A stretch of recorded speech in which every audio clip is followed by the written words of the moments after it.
आपके सामने एक मंच को उपस्थित करके आदरणीय गणमान्य जनों को नमस्कार अभिवादन।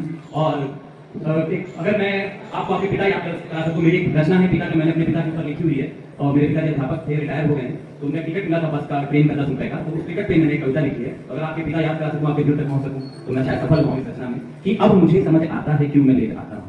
अब मुझे समझ आता है क्यों मैं लेट आता हूँ, बस और ट्रेन के किराए में 10-20 रुपए बचाता हूँ। अब मुझे समझ आता है क्यों मैं लेट आता हूँ, बस और ट्रेन के किराए में 10-20 रुपए बचाता हूँ। घर लौटते हुए अपने बच्चों के लिए तरह तरह के फल लाता हूँ।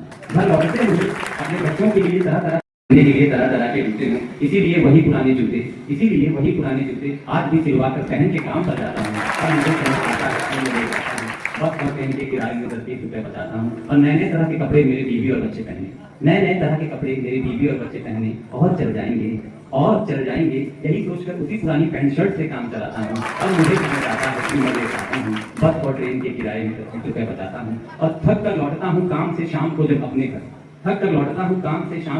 घर, तो अपने बच्चों के हंसते हुए चेहरे देखकर मैं भी मुस्कुराता हूँ। और मुझे समझ आता है कि मैं लेट आता हूँ, बस और ट्रेन के किराए में 10-20 रुपए बचाता हूँ। और मेरे पास एक पुराना हेलमेट है, मेरे पापा पहना करते थे, मैं उसको आजकल पहनता हूँ। तो जब भी कोई मुझसे पूछता है मेरे पुराने हेलमेट के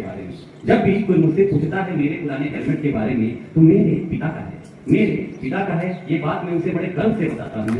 और मुझे समझ आता है कि मैं लेट आता हूँ, बस और ट्रेन के किराए में 10-20 रुपए बचाता हूँ। तो क्योंकि मैं एक पिता हूँ, जिम्मेदारियों की जल्दी हुई पिता हूँ, मैं एक पिता हूँ। ये आपको पहुंचने का मैं प्रयास किया। और एक और क्योंकि पिता मैंने पढ़ी, एक जो रचना मुझे सुना जाता है, तो वो मैं आपके लिए पढ़ देता हूँ आपके बीच में।